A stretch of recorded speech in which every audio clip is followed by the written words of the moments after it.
One live. Oh.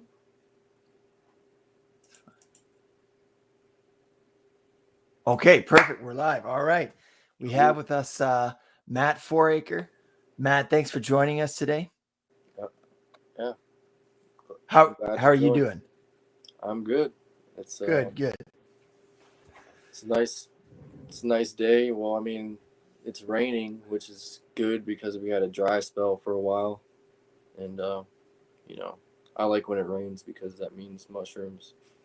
That's right. Yeah. Were you getting lots of forest fires out in Florida? Because here in BC, it's been brutal. Like it was snowing ash at one point. Well, I'm not in Florida.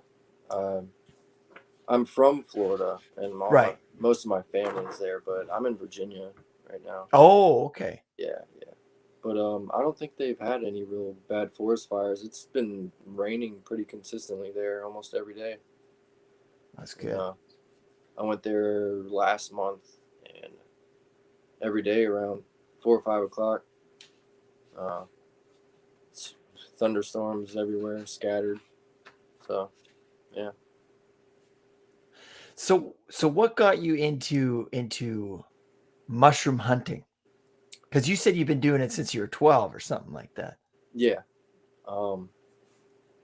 So I guess I didn't start looking for mushroom. The only mushrooms I really looked for when I was that age were the psychedelic ones, Right. because my dad actually showed me, kind of brought me into it. Well, he didn't want me doing it at that age, of course, but I was curious, because I remember when I was like 10, he used to he would have some of his coworkers or people that worked for him. He would drop them off on the side of the road, and I thought it was weird. And I was like, what are they doing out there? He'd be like, oh, they're going to look for mushrooms. And I was like, why? It was like raining, and they're like jumping a fence, trespassing and whatever. And he's like, oh, some people think the mushrooms make them feel good. And I was like, oh, that's interesting. Yeah. And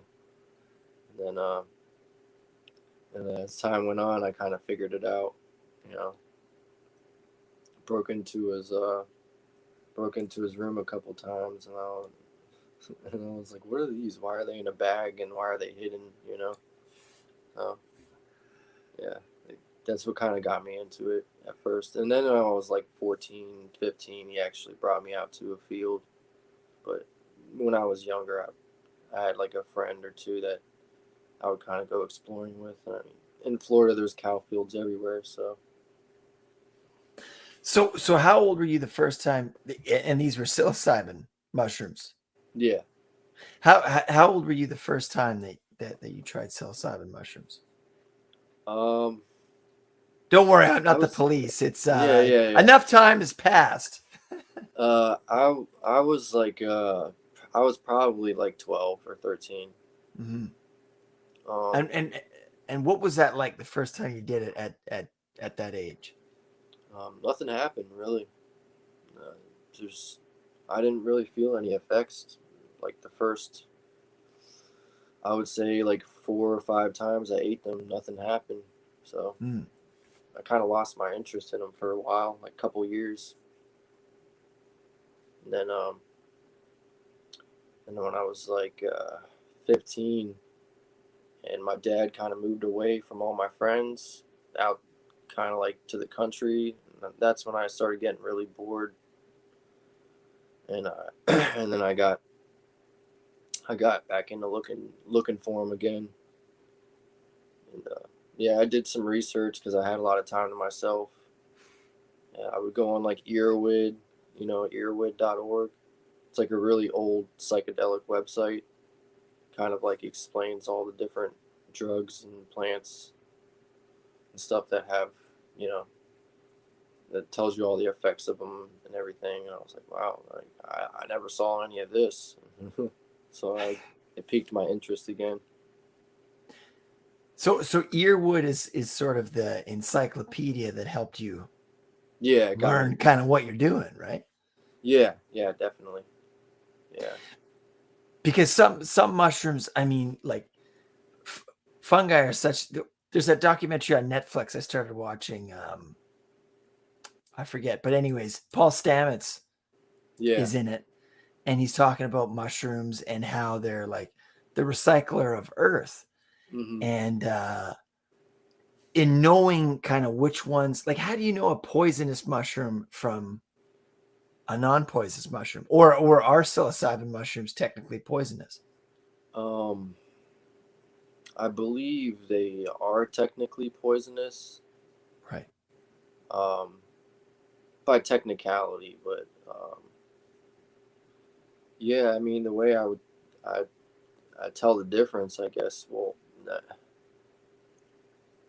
I guess there's just a few distinct um, traits that the psilocybin mushrooms have, and just like enough experience picking them for a long time, it's pretty easy to tell.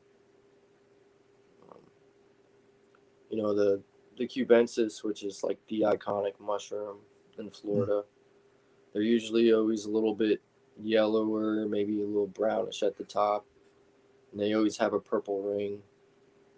Um, and the cubensis mushrooms always bruise blue when they're handled. So, yeah, which is I think is the psilocybin, and the psilocin reacts, and then yeah, get the color. That was like my main way of telling. Usually, if they bruise blue, it's a little bit harder to tell with the pinnalis species of mushrooms because there's so many of them. But that was the number one thing that I went off of with pinnalis was the blue bruising.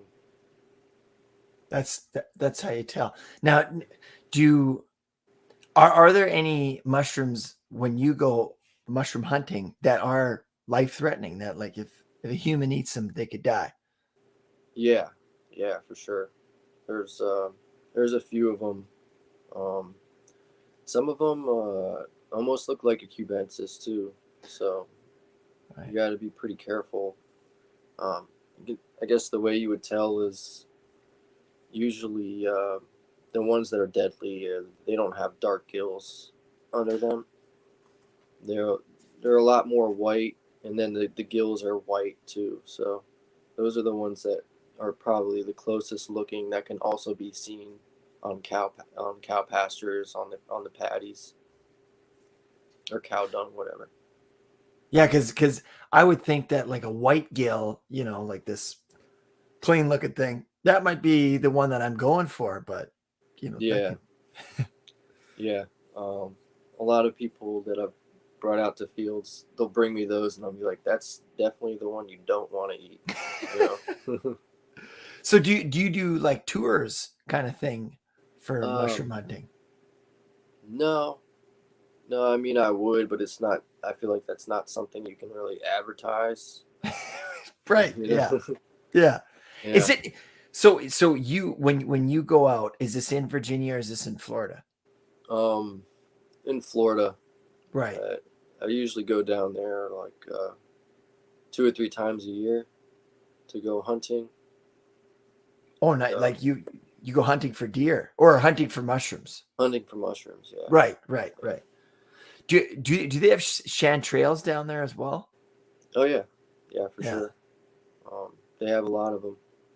Um, I've actually found spots in Florida that have more chanterelles than up here, which is I didn't think that. I didn't think that would be the case, but yeah, I love hunting for chanterelles too. My girlfriend actually just made a meal the other day out of some chanterelles we found in the woods. It was pretty good. Well, it's like there's like protein. It's a pretty universal food. I mean, Hmm. you take the psychic effects, I guess, out of, say, a psilocybin mushroom, and you think about, was it moral Morels, morels? Yeah, morels, yeah, those, I mean, those grow up here and they go for like, I don't know, some ridiculous number in the foreign, mushroom market. Yeah, yeah, those are some of the ones that are up there. I believe like they go from anywhere from like 30 to 40 a pound, so that's pretty good. But Yeah. yeah, they grow around here too. But it's been so dry this year, early spring, and is usually when they come up, the morels, and we just weren't getting enough rain. Mm. Um, but yeah, and also the ovoid season. I don't know if you saw that picture on my Instagram, or it's like two big piles of mushrooms. Those were the ovoids, and Okay. that was from last year. But that field is actually in Maryland, so that's not a. They're a more northern species of mushrooms, which I didn't even know about. My friend from Norway kind of introduced me to those, and yeah, we just found this crazy field. And yeah, it wasn't very good this year though. We probably found a couple ounces total. Now, Ovids, I'll be honest, I don't know a whole lot about it other than, I find the culture fascinating. Um, but what are Ovids just the edible kind? Are they culinary, or do they have the psilocybin Um, effects? it's the long or the scientific name is psilocybe ovoidiocystidiata. So it is a psilocybin mushroom, Okay. and they're actually more potent than the cubensis. And yeah, they're a Because wood they're lover small, species. right? They're smaller. Yeah, they're usually smaller. Um, but like most of the wood lover species are significantly stronger than the cubensis species. Can you explain the difference between a wood lover and a cubensis species? Most cubensis they like a grassy or dung substrate. Right. Like you can find them in horse dung, Yeah. buffalo, cows, um, even like sheep, elephant. But yeah, they usually like dung substrates, Hmm. and then the wood lovers. I mean, hence the name. They like wood. They like Right. broken down wood. You can find them in like mulch patches. Um, I even found them at the zoo once. That is, I was like, I was with my daughter and her grandmother, and I was at the DC Zoo. I was walking around, and it was when I first found out about ovoids from my friend from Norway, and I just seen this mulch pile, and there was just tons of these mushrooms, and I just picked one. I was like, oh my god, is that it? Like it was my first time finding them, and I like it was kind of awkward or weird because I know her grandma was probably like, what is he doing, you know? So I like picked one and I like put it in my pocket and I was like, I'm like into mycology. I like all kinds of mushrooms. I just want to study this when I get home. And I like, pulled it out of my pocket a little bit later. I like put it in a napkin. I like looked at it and it was really blue and I was like, oh man. Oh, well, I was like, no way. this is gonna be a good trip to the zoo. Yeah, yeah. So it was funny. Like 2 days later, I went back with my friend, and you kind of gotta like hop this little fence to get there. So we like waited till there was nobody around. Luckily, it was like in a secluded part of the zoo, and we're just like sitting there, just like picking as many as we can, as fast as we can. How many were there? Would you say? Um, I mean, after it was dried, there was probably like a quarter pound of them, which is a lot. Wow. It's a pretty good amount for like a Yeah. small little area. They were like in two different mulch patches, but yeah, there was a lot of them. So what, like, do you understand? I don't know the answer to this question. what is it that makes psilocybin mushrooms grow? Like, what is it that gives them those psychic effects? It's a psilocybe, yes, but is it like the nitrates in the soil that give them the quality, or does anybody really know? Um, I really don't know the answer to that question. Yeah, because it's very mystic, right? Like Yeah. this substance, this mushroom has Mhm. this effect on the mind that can really alter our perception. And it's like, why would that propensity be there unless, Hmm. there's obviously a reason for it. I mean, we've heard of stoned ape theory. Yeah, I was This just thinking idea, that. yeah, Yeah. this idea that a primate just one day ate a bunch of mushrooms and was like, we should talk, or something like that, Yeah. right? Yeah, that's kind of like a short way of putting it. Yeah. Yeah, yeah. They become more aware of themselves, and I, Yeah. I think that's like one of the craziest things about the psilocybes is how they bring you so much closer to yourself and your self awareness, Right. like insight. Oh, sorry. Somebody was just messaging me on here because this is like a little thread. So somebody asked me, Rob, what have you been most wrong about so far since starting this project? And I said, consciousness, which you were just bringing up. I mean, consciousness is really, what is it? Now, the reason I asked this question is you've experienced in psilocybin mushrooms for a long time. Mhm. What has it what has it shown you, told you? What have you gotten from? I mean, obviously you're getting something from it because you're still hunting for mushrooms. Yeah. Um, I don't like dose like I used to. I don't. Mhm. Uh, I had, when I was 15 is when I had like my most craziest like experience Gotcha. on them, and ever since then I've been kind of scared to go back there. It's like I went way too far. Well, Um, are you okay to tell us about that a little bit more? yeah, sure. Yeah. So, um, yeah, I mean, I came from a cow field. I ate like a handful of cubensis.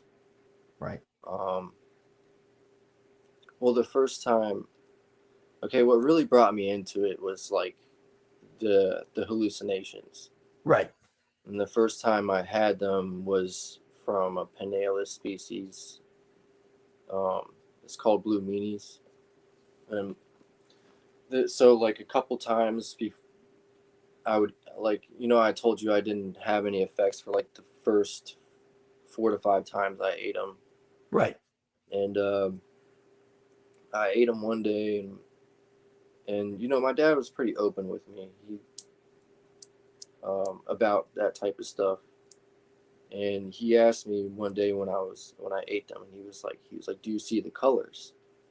I was like, "What do you mean colors? Like I don't understand what you're talking about." And so I like that's what really piqued it too. I was like, I want to know. I want to Right. know. Like, what is he talking about? So This is before you're 15. yeah, well, this was when I was 15. Gotcha. Yeah. Yeah. So one day I made the tea out of the Pinnalis species, the blue meanies, and then it finally like it hit me. I remember like my first hallucination. I didn't. What's weird is like people think a hallucination is like you see something and it's like very apparent, but it's what it really is. It's like you ever like played a video game really long and you like close your eyes and you can still kind of see yourself playing it or something, like when you're Sure. going to sleep. It's like that. It's like behind what you're looking at almost. So Right. yeah, um, the first time I noticed it was when I was walking out of my shed and I shut the light off, and then it was just like poof. There's these like colors and these Right. fractals, and I was like, oh, I was like, here it is. It's like once it happens, it like opens up this whole door, and you realize what the whole thing is. So Wait. So you open the door and you see what everything. Do you mean like just like the door, existence? it's like a door in your mind. It's like Right. once you see it, it's there. Like you understand it, and then like most you're gonna see most of the hallucinations when your eyes are shut. Okay. Yeah. That Um. what? So why is it that if you, because I guess what you're seeing, you're seeing this. There's nothing to play a trick on. But if you close your eyes, your imagination is bringing things forward. Is that what's happening? Yeah. I mean, it can become. It becomes more apparent, like without closing your eyes, at higher doses. Right. Like the that was when the hallucinations first started coming on. Well, like it was. I think the second time I ate them, like things started to kind of pop out. Everything gets really bright and really sharp. Okay. Like like images around you. Like if you look at anything that's got like the outline of your body or something, you notice like the lines and stuff Oh, become okay. really really Like the sharp. meridians or something. Yeah, They it's like it they're just gets vibrating. really, yeah. Gotcha. So Okay. yeah, that's something you really notice. That's like the onset. Like you'll start noticing things get I really bright, Yeah. and Uh-oh. then Yeah. yeah, and then things can like change colors. Like I remember I was sitting on this like old '70s couch, and there was like the black parts of the couch which were kind of zigzagged and like triangle shaped. Um, they kind of started to stick out a little bit, say like maybe like 5 inches it looked like, and then they started changing changing color spectrums and stuff, which is I was like, whoa, like this is what I was looking for, you know? And you took like a heroic dose, as they say, right? Like you took enough that you're like, okay, I'm going on a journey. Yeah, yeah, Okay. for sure. Yeah. How much is that? Is that like 5 grams? Is that Yeah, people. I guess the heroic dose is known as like 5 grams or more. Yeah. okay? Now, because when you're a young person, your brain is still, in full development. I mean, I sometimes think my brain is still in development. I'm 31 years old. But there can be a point that you're experiencing such a shift in consciousness that it's like, whoa, like that could really derail some people, I think, into like, you know, Yeah. Um. hysteria. I imagine. I mean, I didn't experience it at such a young age, but I know when I was 15, I had no idea what the world was about. So do do you recommend a certain age for somebody to be before going on trying something like this, or what's your views on that? If you feel comfortable sharing, of course, Yeah. you Yeah. could Of just say course. pass at any time. Yeah. Yeah. No, it's fine. Well, I think when I was 15, um, I was like fearless. You know, nothing really scared me at that age, Right. and I think that's why I wasn't scared to eat so many of them.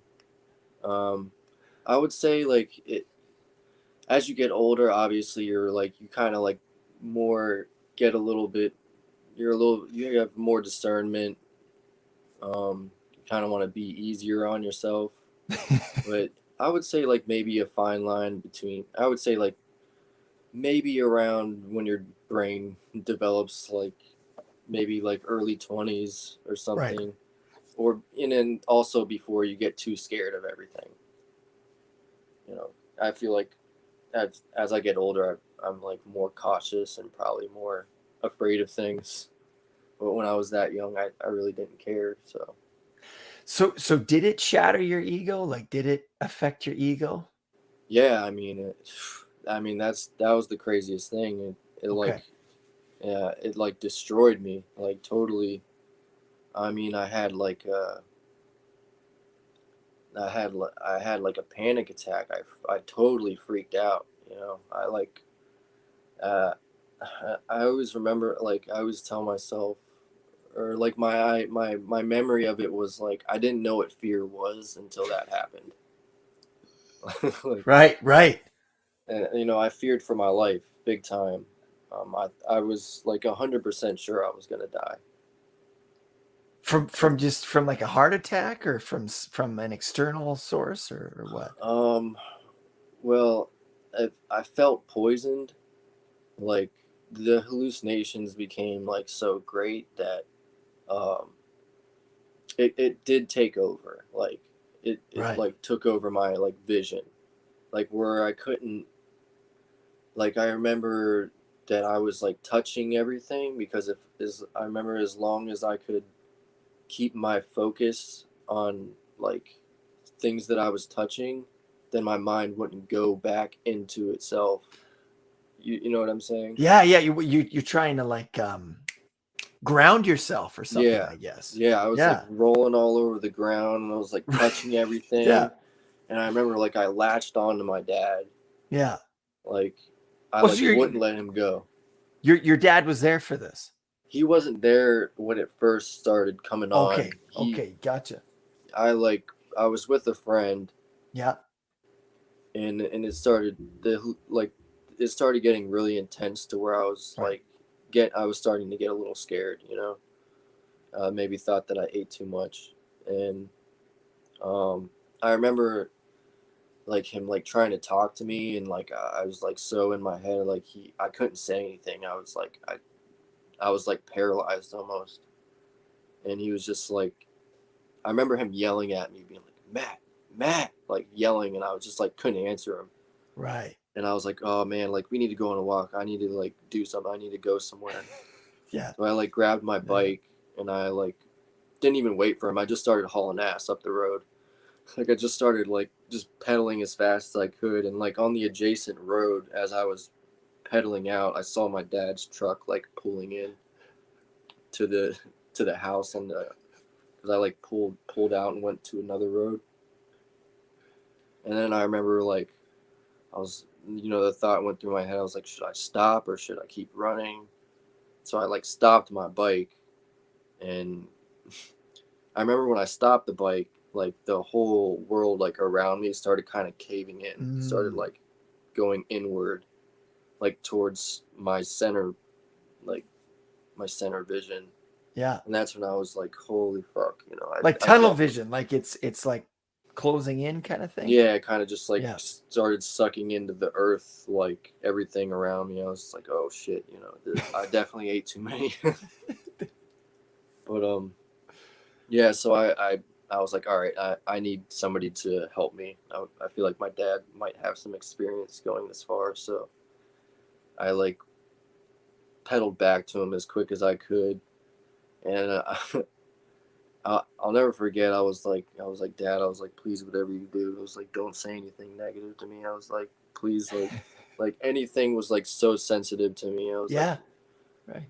I was like, please, I was like, I ate too many mushrooms. Please don't be mad at me. And like my dad, he's kind of like he's he's not always the nicest. You know, he's open, but he's not always nice. So, Right. Right. but damn it, Matt. He was like, I told you those things would kick your ass. And I was like, oh man. I was like, no. So yeah, Was he good about it? yeah. He was good at it. Like he was good about it. Like like I like grabbed onto him and like I like the only time I did let go of him is when I was like rolling all over the floor. I was like I took all my clothes off because I got like really Yeah. hot, and Right. yeah, I was just like touching everything, and I was like, Dad, I was like, please just tell me good things, like tell me I'm gonna be okay. And he was like, you're fine. Like he was trying to calm me down, and the time the um, time just makes no sense on that either. Like, um, my perception of time was just totally lost. Right.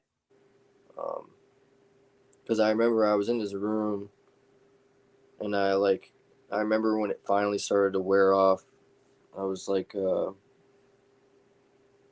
apologized to him. I said, I'm sorry. I kept you in your room for like 3 hours. And he was like, you were only in there for 30 minutes. I was like, wow. And I remember looking at the clock too, and it was just like stayed still. Yeah. It barely moved, and then I looked at it again, and it seemed like it was 3 hours, but it made no sense. The time just didn't make any sense at all. Well, I mean, time is a pretty interesting conception, right? I mean, even just the fact that you're 3 hours ahead of me, the idea of time is, when you really Yeah, try to understand it, you're like, whoa, okay, that's kind of mind-boggling. yeah. The Real Weird Art has a question, and it says, does Matt believe that it is his imagination playing tricks or a filter of our reality being removed? I definitely think that it's a filter of reality being removed. It's um, I remember I used to be in this. I call it being unveiled. Like you always have I feel like you always have a fog or a veil over your mind. Sure. And if you enough of those will, I feel like it takes that veil away from like your, I guess maybe your third eye or just your consciousness in general. But yeah, that's, I was actually in a music group, and that was the name of our group. It was called Unveiled. But yeah, That that's sounds like a heavy metal group. yeah, yeah. No, it Was it heavy metal? No. no, it was, well, we did like metal hip hop stuff, Oh, kind of. that's cool. Yeah. Yeah. Is it on Spotify, anything like that? No, I mean, that was a long time ago. It was when I was like 18, 18 through like 21 or something like that. Yeah. Yeah. I'm 32 now, so Oh, you're my age. yeah. Yeah. Well, I mean, hey, we've had a great life, right? I mean, because I think that as a society, we're becoming more open to the idea that, like you say, there could be some serious um,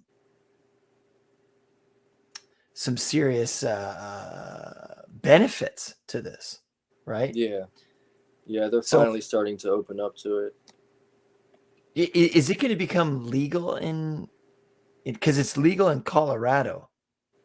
Yeah, in DC last year, they just decriminalized mushrooms, which I mean, I lived in DC for 2.5 years, but then it, I moved like right before they decriminalized it, which isn't bad, but um, and then I moved to Richmond, Virginia, Right. and there's actually a group that's trying to decriminalize mushrooms in Richmond now. Um, I think his Instagram is just decriminalized nature, RVA or something like that. I'll have to check But that out. yeah, I had a few meetings with him. I was trying to get involved with it, but I haven't been involved with it lately because I moved back up to Northern Virginia. But I'd still like to help him out if I can. Well, you had a page before that had about 5K subscribers or something like that, you're saying, and then it got shut down. Is that right?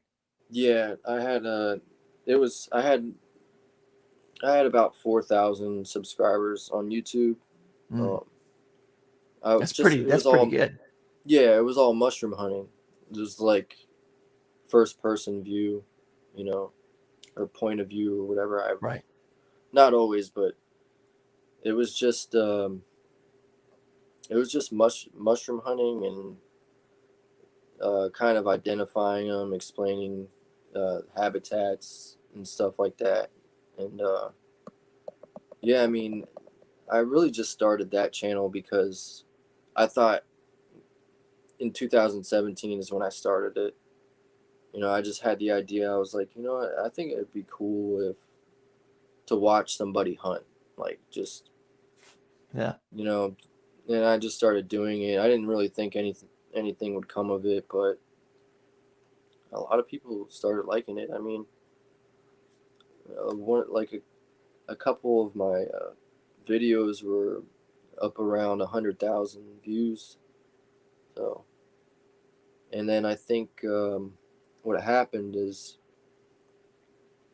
I don't know. There were some people that really didn't like me, and I guess because there's a few things that I didn't do Mm. that, you know, sometimes people will get like a little bit particular about.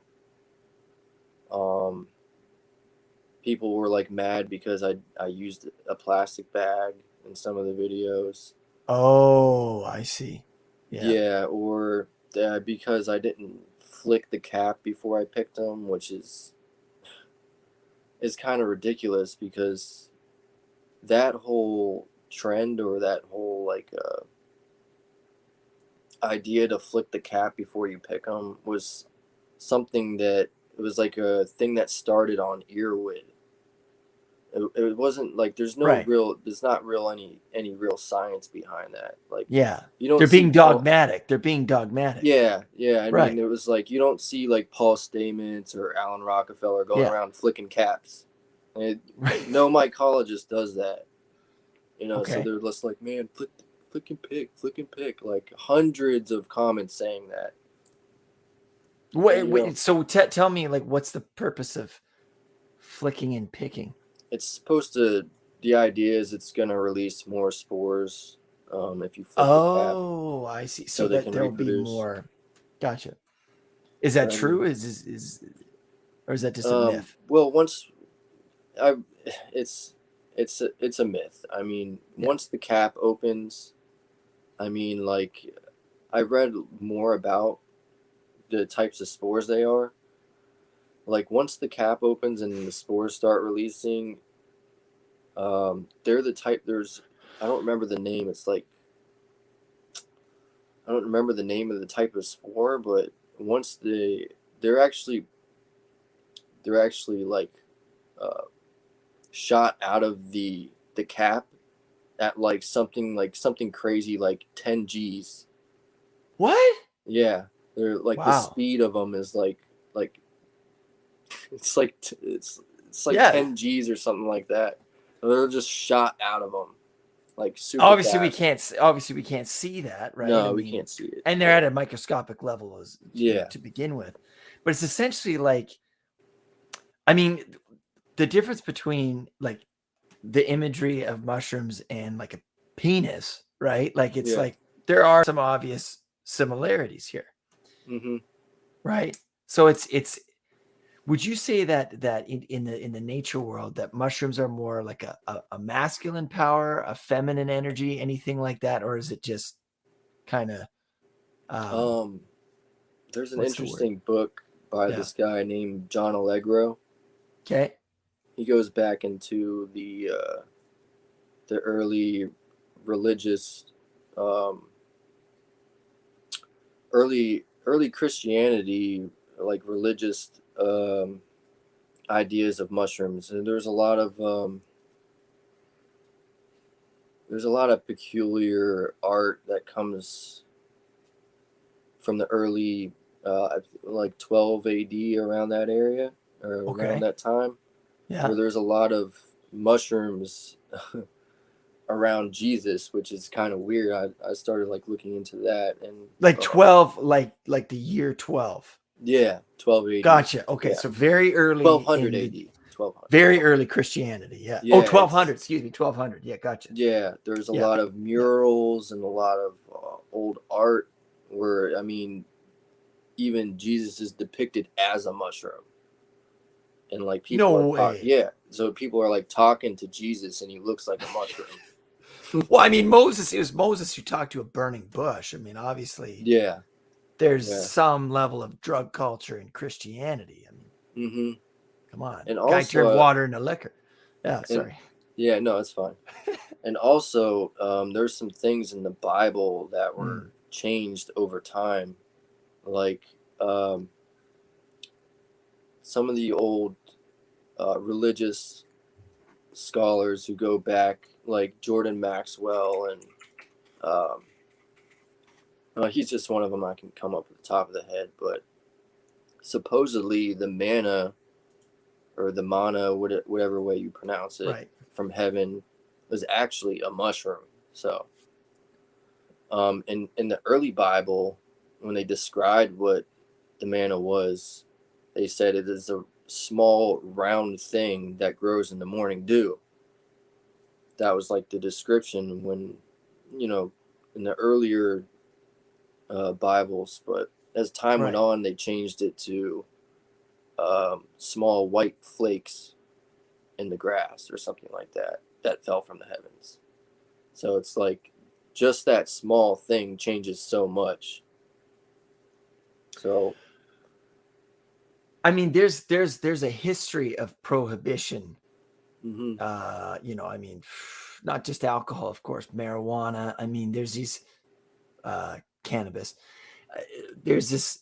It's like, why try to control these things that are of nature, right? Especially if they're in responsible hands. Like, you've been doing this for over 15 years, well over 15 years, almost 20 years. Yeah. And it's like, what why is it illegal for you to take something from the ground? Like, it's not meth. You know what I mean? Yeah. It's not synthetics. It's not Um, even processed. I mean, I think personally, in my opinion, it has to do with um, consciousness. I think that's something that the powers that be don't really want everyone to have, and I think they keep that from people. Because I mean, my experience.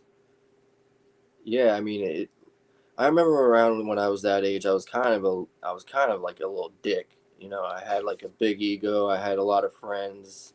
I got a lot of attention from girls and stuff. So I felt like I was like on top of the world. I was like mean to my brother, and um, I don't know. I just felt like I was kind of a bad person. And then after that experience, it's like it felt like I was like reborn. Right. It felt like I I actually like appreciated my life because I thought I was gonna die, and I remember when I was like starting to come out of it, like I kissed the ground, like literally.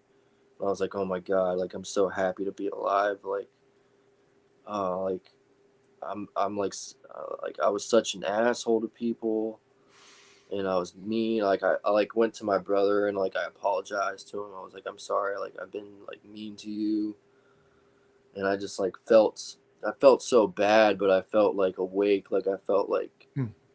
I changed so much just with that one experience, and I don't know, like I think the whole I feel like it gives you also like independence, like conscious independence, or like you start to be able to think for yourself Right.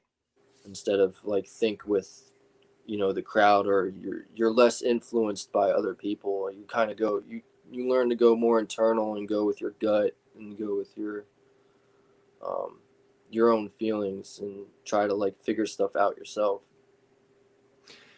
And I don't think the government wants that. They kind of want you to think this way or that way. They kind of have Sure. um I don't want to get political or anything, but that's Well, yeah, you're free to be however way, you see it. But I think you're onto a good point. I mean, the system that we live in, which is, highly commercial, right? We need to buy things to keep the system going. This idea of consumerism. Um, it sounds like when you have an experience like that, you sort of question your idols, perhaps. Like, why mm, is it that I am attached to this thing? I mean, Buddhism talks a lot about that, and I wonder if this experience is kind of similar. to something like enlightenment. Yeah, I think the thing about mushrooms is it's very internal. It's gonna like go after traumatic experiences. It's gonna go after anything that's anything that's negative in you. It might be uncomfortable to go through, but it's going to figure that out and kind of bring you back to um, bring you closer to, I guess I wouldn't call it like God, like a Mm-hmm. universal. I mean, you can call it God, I guess. Like I believe in God, but it's not like what most people think God is. Yeah. It's like a universal source of like love. It's the source of all to me. So it just brings you closer to that, I think. Brings you back closer to nature and understanding yourself and um, yeah, just going with your intuition and things like that. Kind of like a oneness. Yeah. I mean, I definitely believe in that too. And I believe that most of this world is quite ineffable.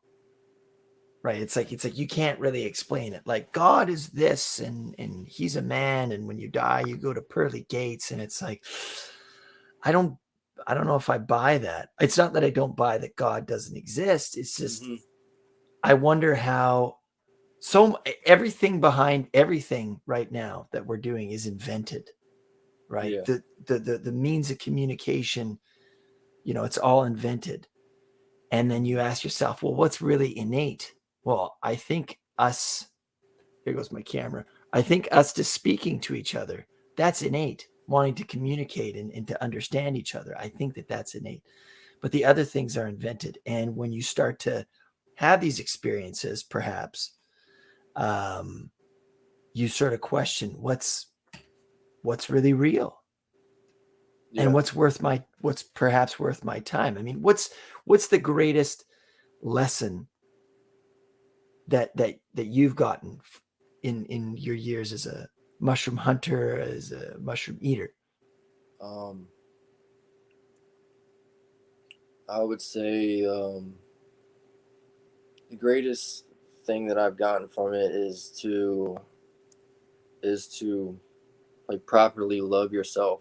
I would say not in like a conceited way or superficial way, but like love yourself and like almost like love yourself like you would love like your child or something, or somebody else that you love. Like don't like beat yourself up.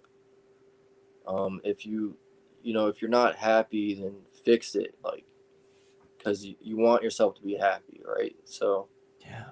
um, just be easy on yourself, and That just try to. I mean, like I can't do the 9 to 5 thing, so I'm trying to figure out ways. I've done it and it sucks, and I'm yeah. not happy. So I'm just trying to figure out other ways to make money and stuff because I want to be happy. I want to have freedom. I value those things. Yeah.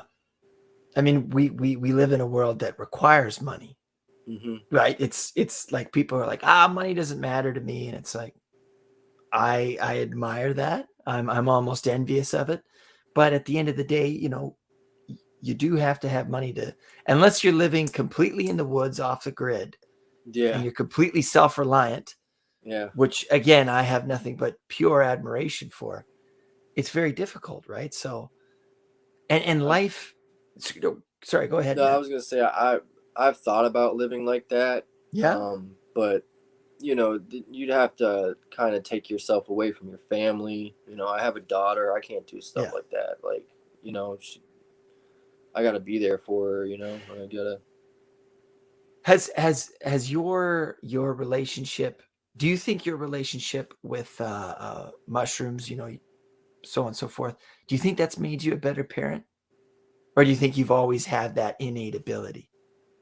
Um, I think, yeah, I think I would say it makes me a better parent because, um,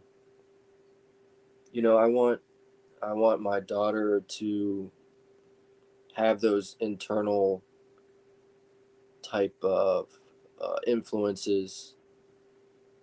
I want her to be able to think for herself Mhm. and question things and be creative and just have some independence, mostly with her thoughts. Um, I don't know, like it. You tend to start to like influence yourself with your own like internal things, and I think that's what a lot of people don't have. Um, they're kind of just um, thrown in a direction, or they're, what's the word? They're kind of influenced by external things, like you should do this, or like this is the right way to do things because society says it's the right thing to do. Isn't You that know? so crazy how on social media they call them influencers? Yeah, yeah, Influencing what exactly? yeah. Other people, right? I mean, there is this idea that we're susceptible to influence, right? Hmm. Yeah, Like I watch things. If I watched a British sitcom all day, every day, I would probably start talking like a British person. yeah, yeah. True. I mean, you kind Now, of pick up on your surroundings. so we have some questions just before we depart. I this always happens, Matt. I'm like, yeah, we'll talk for 30 minutes, and we're at 51. So, Oh, sure. um, based on the conversation you've been having so far, this is a question. What is the biggest misconception you believe Rob has had about your experience? Mm, uh, I don't really understand that question. Just meaning like you were explaining when you had this trip, and I Mhm. was I was trying to understand it, and I think they're just saying, did I did I did I understand that experience, or did I misinterpret No, I mean, I really don't know exactly what you're thinking, but it? Yeah. um, it seems like I mean, you're a good listener, so I feel like you took in as much as you could from it. Yeah. I mean, if I were to explain the whole trip, it would take hours. Like, Yes. And again, there's this idea of certain experiences, they have to be experienced, right? hmm Like again, there's this idea of it's like what is love? If I was to try and explain to you what love is, you'd be like, okay, you have to experience something like that, hmm right? To really know what it is, I guess. But that's yeah, also an easy way out. That's an easy way out of me explaining things. You just have to kind of yeah. and then it says, so why the other question is, so why were the videos taken down? You're talking about that there were certain faux Oh, pas. um, I got the strikes because it was reported that my content was harmful or hateful. Oh, Yeah. really? So, yeah. It surprised me. I was like, what is harmful or hateful about this? It's not like I'm telling you to eat a poisonous mushroom. I didn't say to eat them. I didn't, and I'm not being hateful in any way. I don't understand. Well, if anything, it was helpful, right? Because you're saying to people, don't pick these, look at Yeah, these. yeah. I mean, a lot of people, they commented and said things like, "Man, this really helped me out," and I had a lot of people message me on Instagram and be like, "Man, you like inspired me to start looking for mushrooms, and because of you, I traveled all the way from New York and went down to Florida and I found some." And they'd send me pictures and stuff, and they'd be like, "Thank you."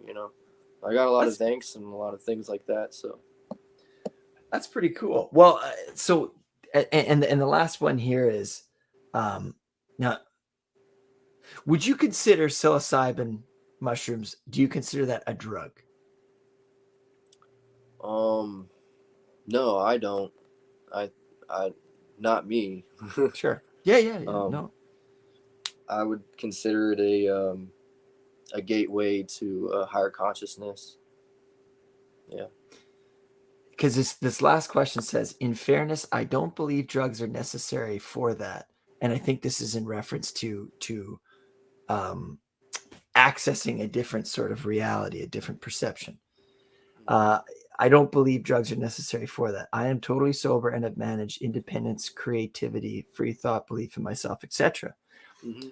Right, and that's totally fine. But it's also like there's a form of meditation. I forget the name of it, but it's like you can access kind of this your deep inner psychology Mm-hmm. just through like breath energy. I don't know if you've ever tried that, but I did it one time, and dude, I was it's saying I was referring to the idea of him saying that he wanted his daughter to have that access Matt has. Well, I think you were just talking about yourself, though, correct? Yeah, I mean, Yeah. I was different before.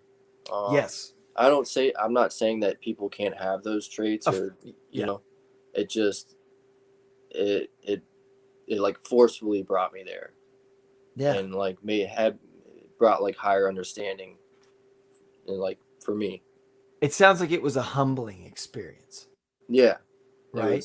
it was a lot of things. It was humbling. I was very scared. It was the most beautiful experience I've ever had in my life.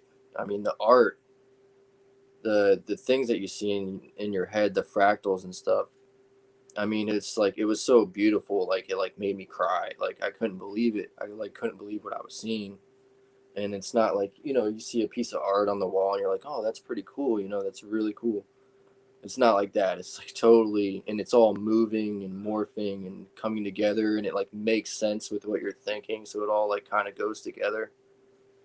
Have you ever heard of the Tao? This book, like look at this book that I just randomly pulled. Mm. No, but it's called Tao Te Ching. I'm probably saying that wrong, but anyways, it's similar. Like check that book out, man. It's pretty cool. If you're into the Tao, All and right. it What? talks about just like what really is anything that really what is anything, and it talks about this idea of essence, and very cool book, but it's like poetry. But again, it brings into question what really is anything. And Yeah. I think that as a society, we're the more that we can the less that we can talk and the more that we can listen, Hmm. I think is how we will begin to heal our society. Yeah. I think about that question all the time. Um, and then I always try to figure it out. I'm like, why is anything here? Why, Yeah. um, like, what Mhm. is the source? Like, what made existence want to be in existence? You know?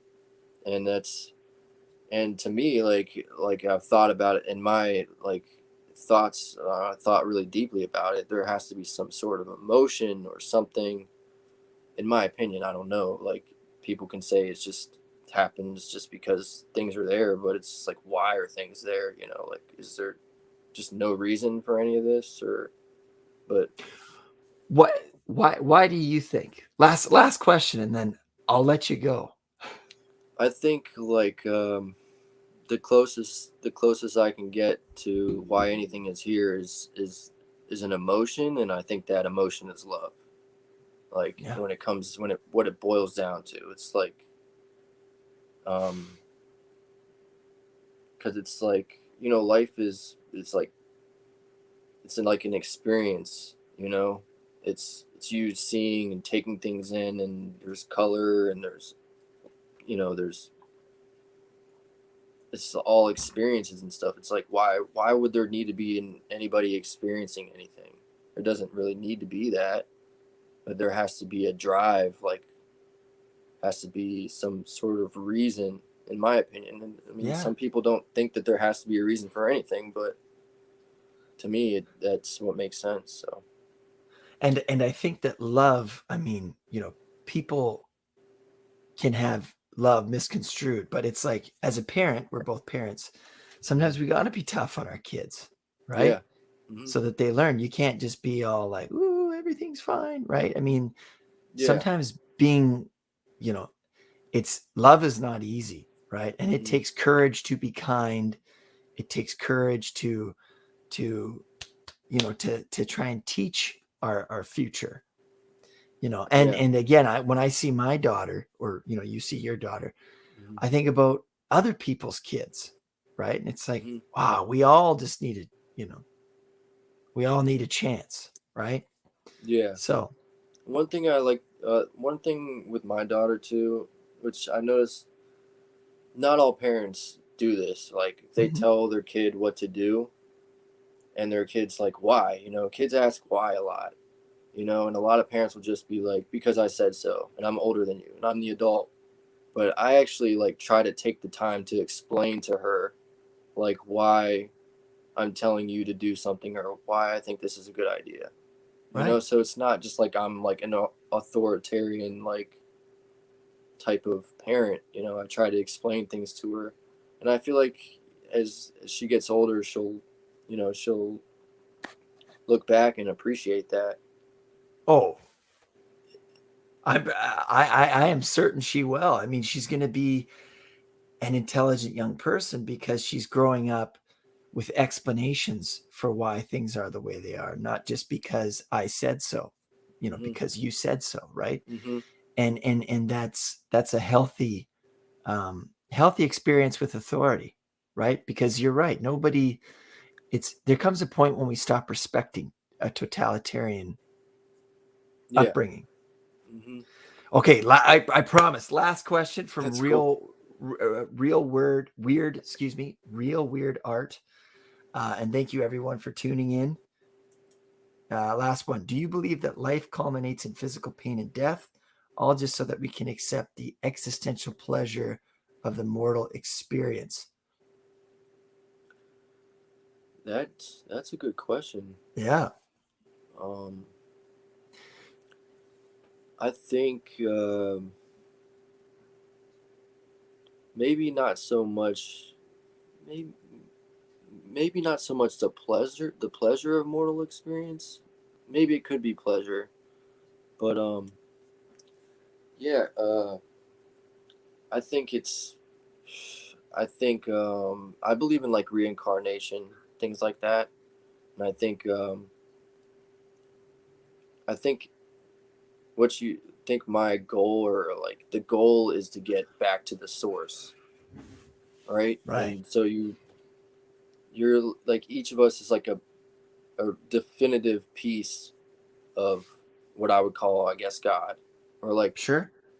defined in a way which makes things more colorful and more, you know. Uh, but yeah, I think um, fuck, I don't I don't remember the question. So it's here's Okay. kind of Yeah. what I'm understanding is, do you believe that life culminates in physical pain and death, all just so that we so what I'm reading from this, and you might be reading something different, is that is death the consequence for the pleasure we experience in life? That's how I'm Oh. interpreting it. Is that the price that we must pay? That you know that there's pain, and Okay. without pain we wouldn't necessarily have pleasure. Is kind of what I'm getting from this question. This is a very Like a yin cerebral yang question. thing, kind of. It's almost like um, I w- I don't say the pain of death lasts long enough to say that that's a consequence, or a reasoning, or an outcome, or you know what I'm saying. I think because death can happen so fast. Yeah, yeah, yeah. Um, I yeah. think that shame can be societal shame can be an almost an immediate consequence for pleasure, right? Like something feels good, and then uh, people are like, "Why would you do that?" Like I think Well, shame plays a big factor. yeah, and I believe in karma 100%, and I think karma doesn't always come right away. I think it can happen right away, but can also happen maybe years down the road, or maybe in your next life, things like that. So Right. I think there's a consequence for everything. So Well, I have really bad luck, so I must have been a huge asshole in my past life. yeah. So this real weird art. I don't know why it's a tongue twister for me. I understand, but I'm referring more to the dread and fear of death that grows as we age. Right. Oh, Which yeah, that's interesting. and then I'm trying to balance that with the idea of the source being love. Right. Okay. Well, I would say that I'm not afraid to die. That's something that um I think that went with it. Like that went with my old self. Sure. After that Yeah. experience. Yeah, I'm not afraid to die, so I don't have that same anxiety. I don't have that anxiety with death. Um, I think yeah. What was the question after that? It was, or what did the comment after that? I'm trying to balance that with the idea of the source being love, because we were talking about, the quantum, perhaps the purpose here is love. Right. And then there's this idea of, as we get older, the fear of death. Mm-hmm. Maybe, I mean, like, hey, I love life, right? Mm-hmm. And when I was younger, I think the fear of death got in the way of it can be so the fear of death can be so encompassing that we don't live, right? Mm-hmm. And we think, oh, I should have done that or whatever. And that's why when you had this experience, perhaps it was that ego death that you're like, I'm going to live as much as I can now, right? Mm-hmm. And be in that present moment. Yeah, I felt like when I had the reborn feeling, I felt like I had a whole new life, like a whole new chance, and I was like, I can do anything, I can Right. be this, I can be that. I just felt like so renewed, like I felt like like a phoenix or something. I just like rose above this, and I was like so happy to be alive, and I had so much gratitude um, that I didn't have before. I had a lot more appreciation for everything, and yeah, I guess the source being love. I think is I think as our understanding grows more and more of what you might think your like life is about, or like um, and it could go different for. I'm not saying that I know the right way. Oh, It's no, just no, no, no. my experience. It's all speculation. Yeah, it's just my experience. I would say the source being love is just it's the experience of living and experiencing, trying to figure out uh, I guess how to be closer to that source and be like the best person you could be, or being Sure. humble and being uh, I don't know, just being just closer to the source, I guess. Yeah, I don't really know how to explain the way I go about it, but But that's just it. It's like you can't explain. It's like the Tao, that book mm-hmm. that I was just telling you about. It's like, okay, so there's words in here and stuff and whatever, but really what it's saying is that sometimes words betray, right? Like if I'm going to explain to you, I'm going to explain to you why I love my wife, right? Mm-hmm. And then it's like, really? That's it? You explain why you love your life in only a minute? You know what I Yeah, mean, right? Like yeah, there's parameters on it. Like you were talking about, there's the meridians, right? Like you see here that this is where the shape ends, but it doesn't. It keeps going. yeah, There's an energy around it, but you can't necessarily explain it. You just have to Mm-hmm. sort of trust it. Yeah. And yeah, I mean, because for sure, man, I love life. I don't want to die, but Yeah. who's to say that that's it? Yeah. I mean, I would say that I love myself and I love life very much. I mean, there's things that are hard, but I mean, I think it's about the journey, right? It's not about Exactly. um, Right. the end place or whatever, you know. And I think the other thing is that yes, there's the end of our lives where our physical body dies. Mm-hmm. Um, but there's also chances where we die every day. I mean, if you think about it, tomorrow's a new day, right? Mm-hmm. Tomorrow's a chance at rebirth. When you make a mistake, when you fail, you can see that as, okay, like I have a chance to be reborn with this knowledge. Mm-hmm. So, And a thing that my girlfriend told me, which is a really cool little story. Um, I'll try to explain it as quick as I can. It's like um, some people look at bad things that happen as it's bad, you know, yeah. but it Yeah. could. It's like this story is about this guy and bad things keep happening to him, and the guy's like, "Oh man, you had like really bad luck," and he's like, "Yeah, it could be, but it might not be," you know, and like everything that's bad that happens, it's like the results of it like ends up turning into something good, Sure. you know. So I mean, I actually think about that a lot. well, good, bad, you know what I mean? These are all values that we attribute to things. Mm-hmm. I mean, when you talk about nature, when a wolf kills a deer, we think, oh, that's bad, or oh, whatever. But that wolf has to do that to survive. It's what it is. So when we say it's good, bad, ugly, or otherwise, again, these are really just value statements. I'm not saying that there aren't good things and bad things. Yeah.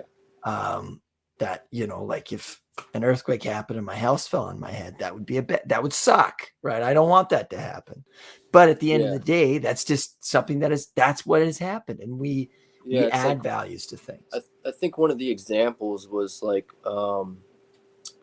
the guy's son like broke his broke his leg or broke his leg, and you know his neighbor was like, "Oh man, that's really bad. It's I'm sorry, like that's bad luck." And then like the military draft came, and he didn't have to go to the military because Uh, of his broken leg. right. So you know, it's like things like that. You don't know what it's gonna turn into. One thing I try to avoid in my life is revisionist history.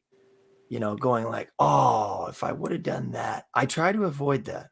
Yeah, yeah. I You don't try want to to go avoid, back. yeah, yeah. It's like this is where I am. The other thing I try to avoid is like, this is what I should do. I should go to, I don't know, read this book. Those are societal pressures, right? And that can weigh heavy on us. So in your experience, mushrooms, do they free us or do they control us? I would say they definitely free us. Definitely. Awesome. Uh, Awesome, Matt. yeah. Well, Matt, I want to thank you so much for your time. I'm sorry I took more of it than I said I would. No, that's fine. I I liked the conversation. It was cool. It was fun. Wonderful. Well, I'm gonna need you. I'm gonna need your help to go mushroom hunting Right. on the Pacific Yeah. West Coast. So when the world opens back up, you got to come to BC. You'd love it here, man. You might Yeah. even move here. Yeah. I've been to Mount Shasta, that area, California. Yeah, Um, yeah. that's the furthest. Well, I've been in an Oregon airport, but that's yeah. And I've been in the Texas in Dallas airport. That's the furthest south I've been in the United States. But yeah, man, you'd love it here. You'd love it here. Yeah. Yeah. Anyways, thank you so much for joining us. Yeah, man. We'll have to Thanks for have you inviting on me. again. Oh man, my pleasure. My pleasure. Thank you.